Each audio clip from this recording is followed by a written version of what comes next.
Thank you, Elijah. Today, April 28th, unions all around the country are observing Workers' Memorial Day to remember those who have suffered and died on the job and to renew the fight for safe jobs. This year, we come together to call for work in this country that is safe and healthy and pays fair wages. We will celebrate the victories won by working people and commit to fighting until all workers have safe jobs and the freedom to form unions without the threat of retaliation.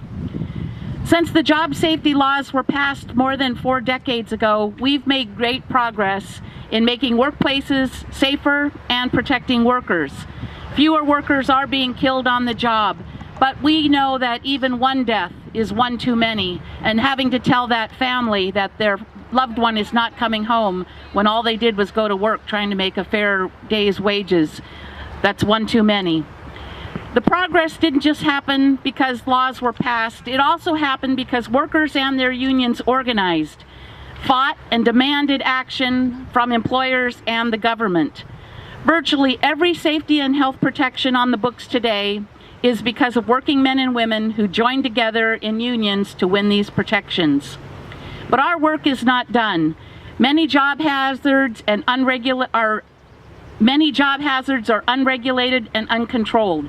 Some employers cut corners and violate the law, putting workers in serious danger and costing lives. Workers who report job hazards or job injuries are fired or disciplined. Employers contract out dangerous work to avoid the responsibility. As a result, each year thousands of workers are killed and millions more injured or diseased because of their jobs. We need to demand the passage of Protecting America's Workers Act to provide OSHA the protection for millions of workers without it. Stronger criminal and civil penalties for companies that are seriously violating job safety laws, and improve the anti-retaliation protection for workers who raise job safety concerns. Here in Washington, 84 workers died last year through either a workplace accident or injury or through an occupational disease caused by their work. Of those 84, 8 of them were from Pierce County. And today I'd like to remember all of them who died on the job and the millions who have been sickened or disabled, and read the names of the 8 workers who lost their lives in Pierce County in 2015. Nathan Barber was a boat salesman and he died from complications from an injury. Robert Brown was a construction superintendent and died from occupational disease. Thomas Burzloff was a sales associate and died as a result of a fall from a ladder. Alan Crozier was a construction superintendent. He died of occupational disease. Ross Johnson was a truck driver and he was struck by a vehicle during his workday. Key Osborne was a sales manager who died from complications from injury. John Santos Ulloa was a dock coordinator who was struck by a forklift. And Michael Stobie, an electrician who died of occupational disease. If I could just have everyone pause for a moment and reflect on these 8 workers.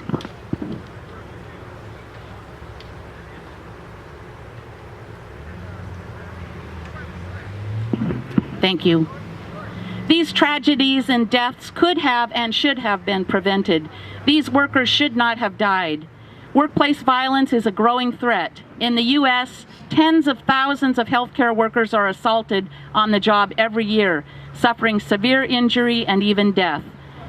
And we are probably in the most hazardous workplace in the state of Washington, and as you're standing amongst the placards that represent the assaults, it just visualizes how dangerous some jobs really are. On this Workers' Memorial Day, we remember and pay tribute to those who have lost their lives on the job or who have been injured or made sick. We call for an end to the unnecessary deaths of our brothers and sisters and job hazards that kill and maim. On this day, we call for workers to have the right to speak out and demand safe working conditions and the right to form a union without fear or retaliation. And on this day, we pledge to fight for good jobs, jobs that are safe and pay fair wages and provide economic security and opportunity for all. We remember the words of Mother Jones, who said, "Mourn for the dead and fight like hell for the living." Thank you.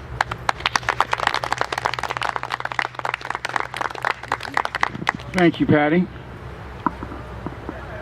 Hello, my name is Elijah Sachs, and I am your Local 793 president. We are here today to observe Workers' Memorial Day.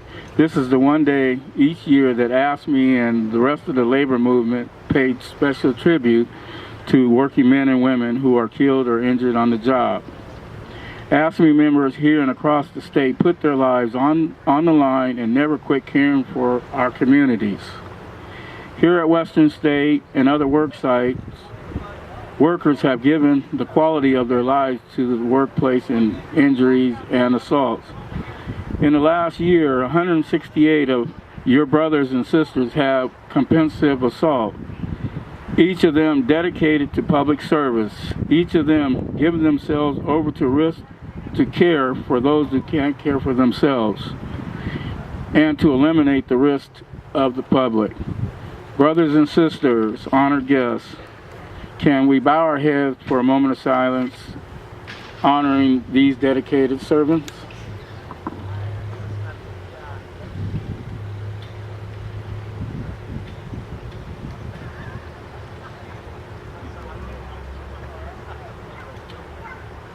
Okay.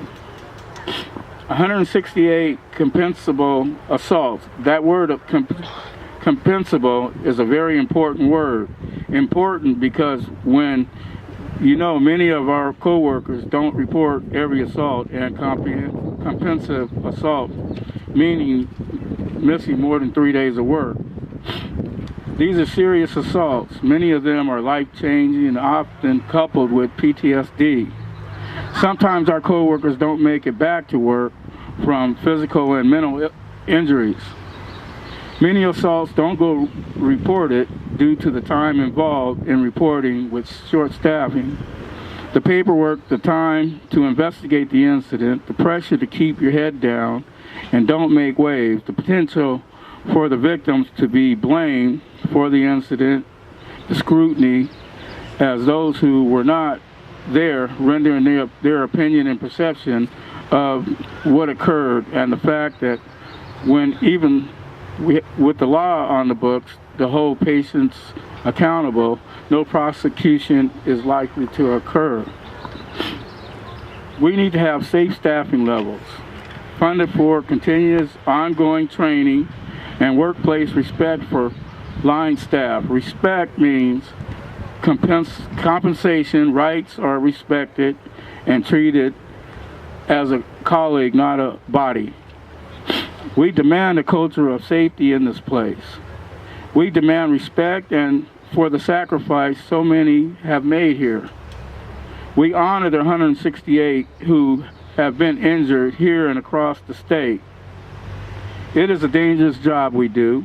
Caring for the mentally ill is for many of us our life's work. We love our jobs. We need to be able to perform our work in a safety-conscious workplace. There is changes needed to be made. We demand a culture of safety in this place. A culture where reporting is rewarded and retaliation does not exist. There are people here and elsewhere who treat the number of assaults as a numbers game. If assaults go down for a month or two, it is good. Those numbers represent real people, mothers, fathers, sons, and daughters who come to work every day and try to serve the mentally ill to the best of their abilities. The number we want to see is not 168. The number we want to see is 0. That's right. I will share with you the assaults that have gone down, and management will tell you this. Brothers and sisters, our work is not done. The greatest change happens because of us, our activism, our training, and our vigilance pressure for the culture of safety. Ahead of me, we have all the staff that were injured here at Western State Hospital. We need standards of care, standards of safety, less crowding on the wards with the same staffing levels we have that would drive down assault numbers down. What do we need? A legislature that mandates safe staffing. We must encourage DSHS and legislators to do the right thing. Staff are not the only ones being assaulted. Sometimes patients themselves are victims. That's true. We have to sacrifice and trust with our mentally ill. We have an obligation to provide them safety. We can do this. We must do this. Thank you for your support today and every day. We need your help to continue to keep the fight for safe jobs. You can go to rallies, write your governor, visit and call and email your legislators. Fill out the paperwork when you are assaulted. Be a member of the SAFE team or a safety committee. You have the answer. You are the answer. I honor your dedication to this work and commit that this union will always fight for your safety. Today, in the words of Mother Jones, we must mourn the dead and fight like hell for the living. Thank you. I'd like to... Judy? Thank you. My name is Judy Kushel, and I'm very honored to be the Vice President of the Washington Federation of State Employees. And our employees are public servants doing the jobs that are dangerous, taking care of the most vulnerable in our society. We're out on the roads for Department of Transportation, taking care of your roads. And what we ask is safe working, good staffing, and that we stand with the workers here. Whenever I've been to Eastern State Hospital and Western State Hospital, the amount of compassion and care that is given, the workers